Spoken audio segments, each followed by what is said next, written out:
Hey, welcome back to the channel. Appreciate you so much for checking out this video. Hope you're having a fantastic day. Shout out to the 19. I'll explain that again in another video. People keep asking. I didn't want to waste time, but I'll do it in another one, I promise. So I want to talk a little bit about Hailey Van Lith.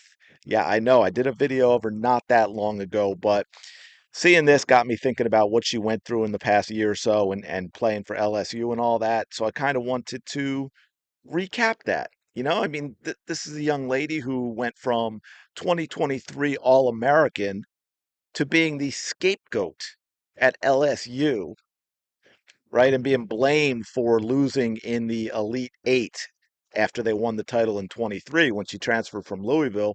And now she has led TCU to history. History. But of course, nobody is talking about it. Nobody's talking about Hailey Van Lith. So we're going to fix that a little bit and give her some of the props she deserves and give you a reminder of what she's gone through. And it's just cool stories to see athletes overcome obstacles. It's something I talk about with the young players I've coached all the time. You're always going to have obstacles. It's not about the obstacles. It's about you and how you react to them and whether you can overcome them or not. They're an opportunity. That's what they are. So y'all remember when LSU fans blamed Hailey Van Lith for everything wrong with LSU basketball except quite possibly the cafeteria food. But that's not looking like it aged very well. But, they couldn't blame anyone else, right? It had to be Hailey Van Lith.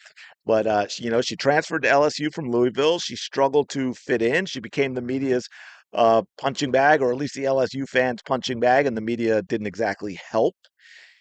So we had things like this as a reminder. If I have it here, where is it? Okay, we'll go with this one first. And this is, of course, Haley talking about It the was against.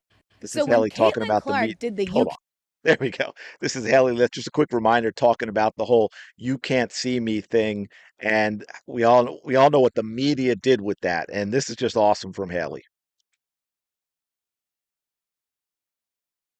so when Caitlin Clark did the "you can't see me" gesture, Yeah. it was against Louisville, Yeah. and it looked like it was directed towards you. Walk me through it from your vantage point with Caitlin Clark.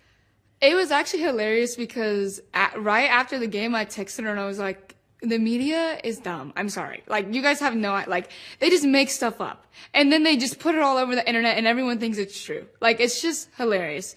We were laughing about it because she did it to her strength coach. Like, she didn't do it to anyone on our team, especially me. Like, definitely not towards me. She did it to her strength coach, and it wasn't even in a moment where I didn't even see it in the game. I was probably, dribbling the ball up the court after she just hit a three in our face. So, I love that so much. It's just the media is dumb. You just make stuff up and put it all over the internet. Absolutely fantastic. But yeah, it's a shame though. It's just sorry, Haley, but that baby face and that personality when you do all the like trying to act tough stuff, it's hard to take seriously. I don't mean that as an insult. And this was pretty funny, and there was a lot of stuff like this that went on. But this is from Varsity Blues. If you ever saw it, this is Tim Mulkey to Hailey Van Lith when she when she gets back to the bench after getting cooked by Caitlin Clark.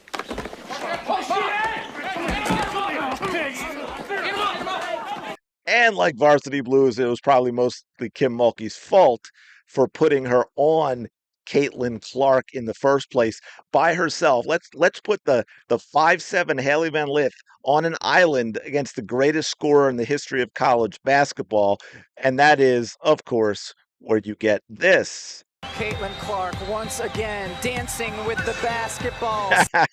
He's like, yeah, all right, whatever. What do you want me to do? How about a little help? How about a little help?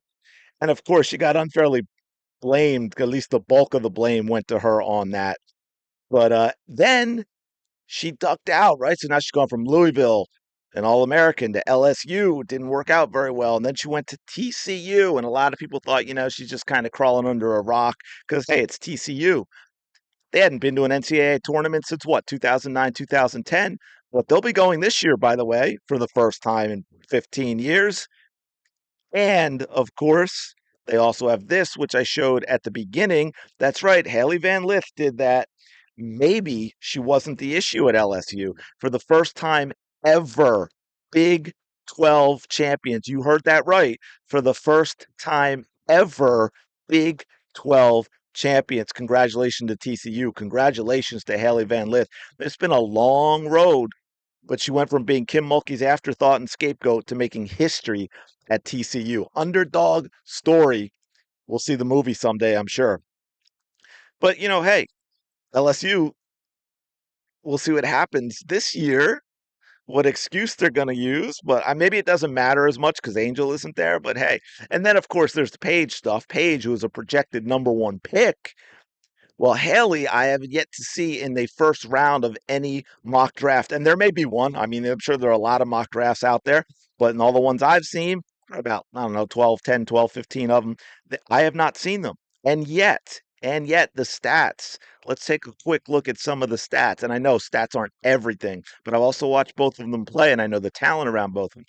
Hailey, 17.6 points, 4.4 rebounds, 5.4 assists, 51.8% effective field goal percentage, an 80% free throw shooter. Page, 18.6 points, 4.5 rebounds, about even, right? 5 assists. I mean, they're pretty even across the board. Page has a 60% EFG, which is higher. She is a little better free throw shooter as well. But to that point, I want to show you a couple of other things because this is important. And it's why I understand that you have to sometimes take things like field goal percentages in context, which we'll get to in a second. But Sarah Strong, teammate of Page, 16.1 points, 7.9 boards, 3.4 assists, 64.6 effective field goal shooting percentage. That is absolutely wild.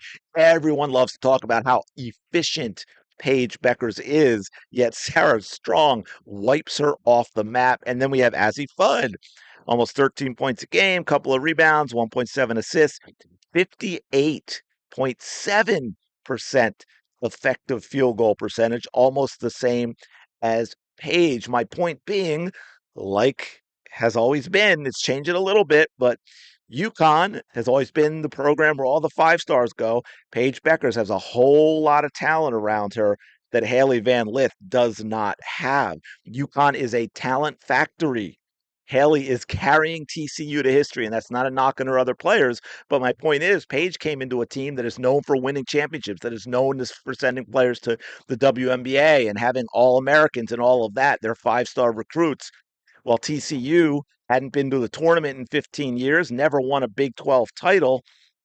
And now with Hailey there, they've done that. Yet the media, and I know it's also just a lot of fans of, a lot of Hatelens say it as well because they want to move on from Clark, as does the media. They keep saying Paige is generational. Also, the media, Hailey? Who's this?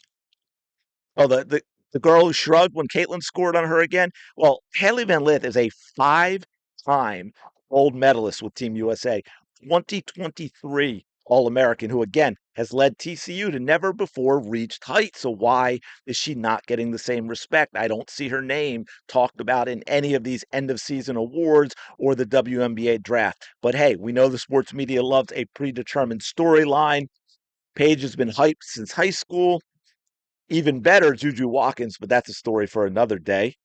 Hailey's LSU struggles seem to still define her in the media to the point where they just said, you know what? She doesn't exist anymore. We're not going to talk about. But you cannot ignore her success at TCU. You simply can't. But let's be real. If Hailey Van Lith, I like that name. That's like a movie name, right? She's got to be an action star when she grows up. If Hailey were still at a blue blood program, she'd be a lock for the first round. Absolute lock. By the way, her numbers would be better too. That's the other thing. I think if you put Hailey on UConn and take Paige off, Haley's numbers improve. Now I know there's X factors like how to get along with teammates and what the coach is going to do, but just taking it in the context of what Hailey did at TCU and what Paige has done at UConn and the talent around them. Come on. I mean, Hailey Van Lith didn't just bounce back, folks. She made history. She's proving that one bad season does not define you. Mistakes don't define you. How you respond to them defines you. And hey, WNBA scouts, maybe, just maybe, start paying attention before you let another potential star slip through the cracks.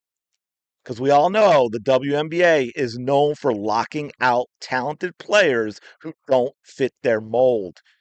And remember, as Atlanta Dream owner Renee Montgomery, the scholar that she is, once said, they're not like us. They're not like us. Y'all not like us. Well, maybe it's time to make the WNBA about basketball because we've got basketball players coming who are going to change the game to that point. I'm going to do this in another video. I will do, someone asked about it, a mock draft video. In the mock drafts I'm seeing, and I agree in the general principle. I haven't done what I think it's going to be. A lot of guards, a lot of guards, right? I think if this game becomes a guard game and guards who can move, you know, guards like Olivia Miles and Hannah Dalgo and Caitlin Clark, it's going to change the game in the WNBA for the better. But let me know what you think. Should Hailey Van Lith be a first round pick? Should Hailey Van Lith get talked about more in these end of season awards and All Americans and all that? Again, she was an All American in 2023. She's a 5-time gold medalist. It's absolutely crazy. But anyway, if you're enjoying the content, please don't forget to like, subscribe to the channel. If you haven't done so, check out my last video I just did yesterday on the chaos that is the NCAA now with transfer portal and NIL. I am going to leave it there. Appreciate you as always. I will talk to you later.